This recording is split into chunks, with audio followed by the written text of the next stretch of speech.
Hey guys, welcome to another video. Today we have the Dimension Predator of the month of January of 2022, guys. And well, this time around we have to bring a unit of each type. So yeah, this is not hard nor so easy either.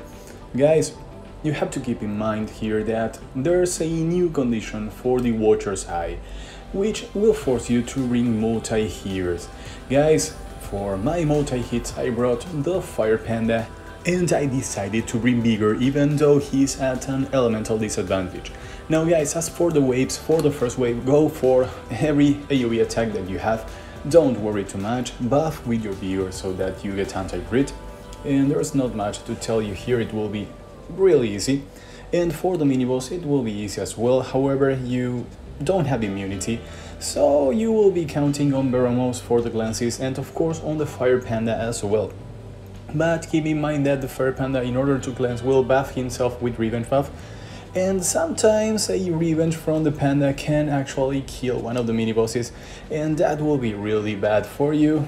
However, it will not be that bad. As you can see here, I had to kill one boss 3 times or so in order to land the exact amount of HP that I needed for the AoE kill. So yeah, guys, it will be fairly simple, they were really nerfed. So the only problem here will come when you face the boss, and particularly when he uses the Watcher's Eye.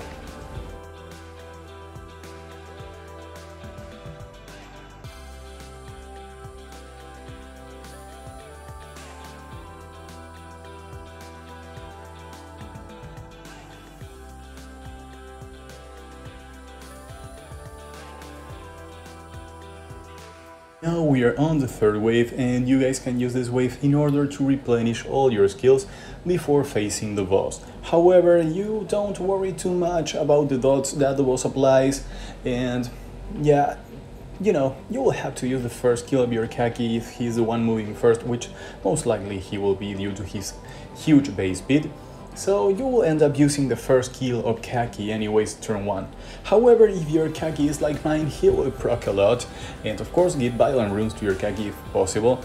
And yeah, I'm running my Dragon Speed 12 Birdie Heil here, and he worked quite fine, guys, quite fine. Even though violent runes on a Birdie Heil will work much better here as well, giving you more turns. Of course, violent runes on Baramos will be welcome too, so he can feel the cleanse on 1 turn, but you know, he will get turns enough because of his passive and cleansing, so there won't be many problems there as well. So guys, as I told you, the problem here will be when he uses the Watcher's Eye during the second and third waves. So what can you do? Well, you will save the third skill of your Fire Panda and the third skill of your Vigor in order to use them one after the other, just to get the 7 hits that you need to remove the effect of the Watcher's Eye.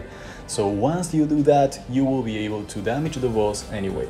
So that will be all you need to do. And of course, during the mirror matches, you try to kill the panda first, because you don't want that thing revenging on you, and of course you don't want that thing cleansing when you actually defense broke the other unit.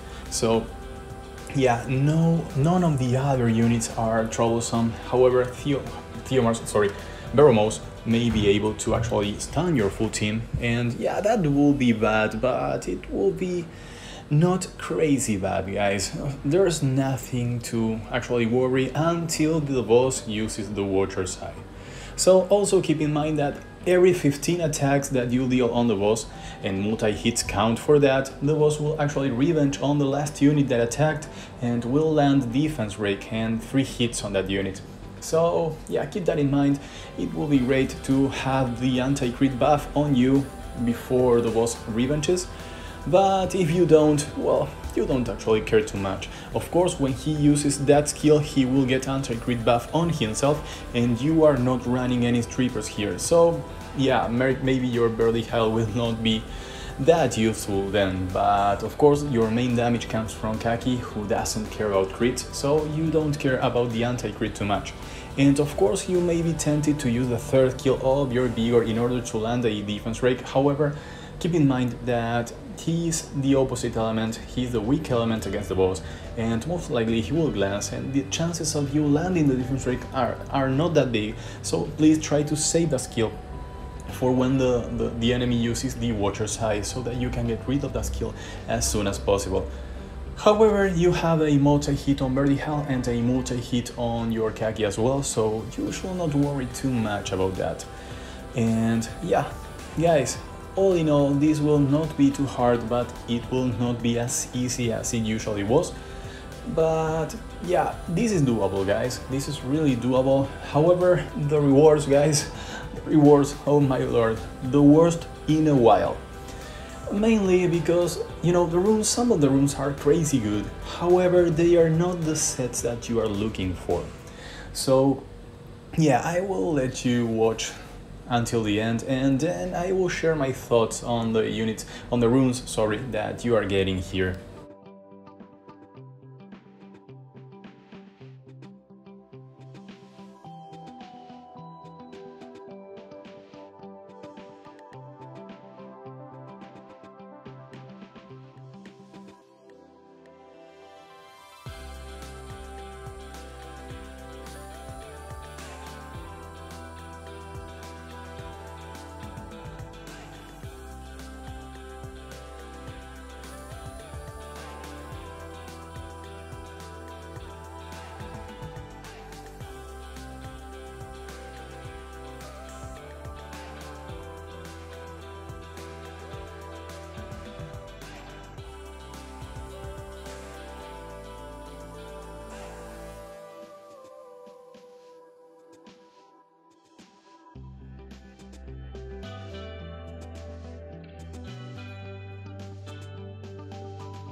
So guys, it was harder than expected, but that was mainly because I did not land a defense break sooner.